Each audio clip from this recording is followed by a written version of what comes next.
Arne, when you have a week like this with lots of challenges on the pitch, how do you assess it and what are your takeaways from it? Do the same as you did when, as I did when we were winning, analyzing the games you play. And I've said last season many times how small the margins have been. Us conceding a chance, the other team not scoring, and we did a few seconds afterwards, and that is part of what I see right now. So the last game, for example, when we played Galatasaray, we went 1-on-1 to the goalkeeper. Their centre-back made twice or three times contact with Hugo Ekitike. Hugo did everything to stay on his feet, like we always do. And a minute later, there's contact in the 18-yard box between a player from Galatasaray and us. Very little contact, and this player makes the most out of it. Goes to the ground, referee gives a penalty. The same referee, if we would have had the same referee at Palace, we wouldn't have lost. Because after 8 minutes of extra time, he immediately blew his whistle after all the time wasting in extra time, where the referee against Palace kept on playing in extra time of extra time of extra time. So these are the margins, but I've analyzed not only these small margins, I also see that the start of our season is very similar to the second half of the season we played last season. It's interesting though, isn't it? Because as you say, very fine margins, fine details, but sometimes externally, when you're on a winning run, everyone thinks you're the greatest team in the world, and when you lose a couple, it's a crisis. Do you find that sort of strange, how the analysis from a field is different? No, I don't find it strange, because we're in an industry where you need to win. And if you win, mainly people are happy. If you don't, people are unhappy. That's why I have to analyze, and that's why I said in my last answer that I see a lot of comparisons between the second half of last season and the first part of this season, with one exception, that we scored a lot of set pieces goals in the second half of last season, where we haven't scored one this season. So the second half last season was also much more of a struggle than the first part of last season. And struggle, I mean that teams found their way of playing against us with mainly a low block or a man-to-man all over the pitch, and a style of play when they have the ball that was totally different than the same teams we faced in the first part of the season. So that's what I mean with we have to analyze, we have to improve, we have to adjust, not only because of the first part of this season, but also the second part of last season. Is that the ongoing challenge then? When you face a low block like that, how can you break it? Yeah, that is indeed a challenge, not only for us, I think for many teams. There are a few ways you can score a goal. That's from transition moment, can come from a high press, can come from defending really low and then go in transition. There's from open play through the middle, open play through the sides. And open play is of course quite difficult if the team you face go to a really low block with a lot of players around their own box. And transition moments is getting harder and harder if you see the teams we faced this season, with the exception of Arsenal maybe, have only had a very direct style of play. And with direct means long ball after long ball after long ball. Do the margins then, or not the margins, but the gaps between the teams become smaller? When you look at the Crystal Palace game, I remember you saying it before in your interview, the fears, not the fears, but the worries you had for their qualities and what they could do to stifle you. And it sort of came true to some degree. Is it even the teams that haven't got huge resources are finding ways just by being brilliantly coached and brilliantly managed? Disciplined, hard work. Disciplined, yeah. Yeah, and that is definitely part of what a manager can bring to a team or a club. But this is what you see in modern football. You also see that in country football, you see teams that have no resources at all, and we're talking about the teams we face. They do have resources, but they can even make it difficult for the Dutch national team or the German national team or the French or the Spanish national team. So that's what the modern game of football brings, and I think especially in the Premier League you see more and more set piece games. And with set piece I don't only mean corner kicks, but every free kick, no matter where on the pitch, is brought into the 18-yard box. Every throw-in from the back line to the halfway line has been thrown in front of your goal. So That's why we thought after the second half of last season that we had to bring certain quality in for us to hopefully make it easier to play through a low block, and that hasn't gelled or settled in the way we would like to, which is completely normal after only playing 7 or 8 games in many different formations. And there's also a reason why we played in many different formations, because, for example, Alexander Isak cannot play every single game. Alexander McAllister cannot play every single game. Conor Bradley was out with an injury in pre-season, so I can go on and on and on. Why we sometimes Dominic Szoboszlai is our 8, sometimes he's your 10, sometimes he's your fullback, and that goes for more players. So it takes a bit of time, but in the meantime, and that's what people maybe tend to forget, because we are in an industry where it's about winning or losing. We are still, we've only lost 1 game in the Premier League and 1 in the Champions League.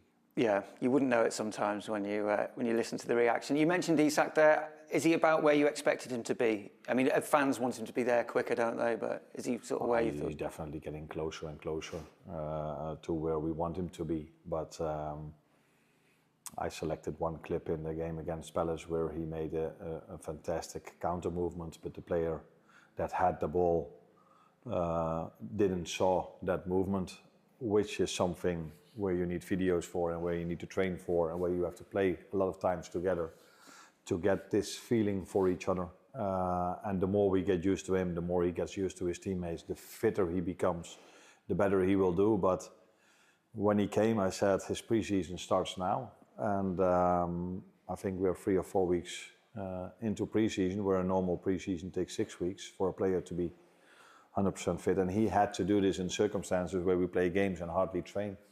So I think the best way to judge him is if in the upcoming months and years when he plays for us, instead of the first few weeks when he's with us. And in the meantime, also he already scored a goal for us. And Florian Wirtz is one of the new players who came in with a big price tag and big expectation. Yeah. When you talk about integrating the players and getting used to what you want them to do, was he a classic example of that?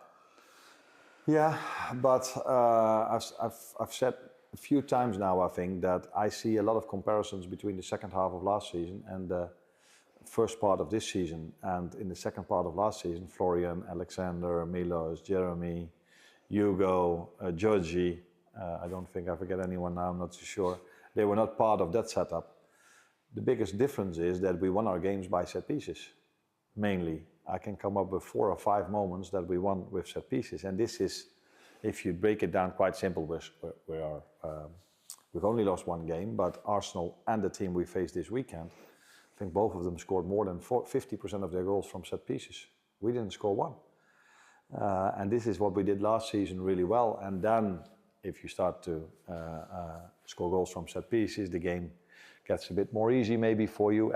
Actually, we've conceded 4.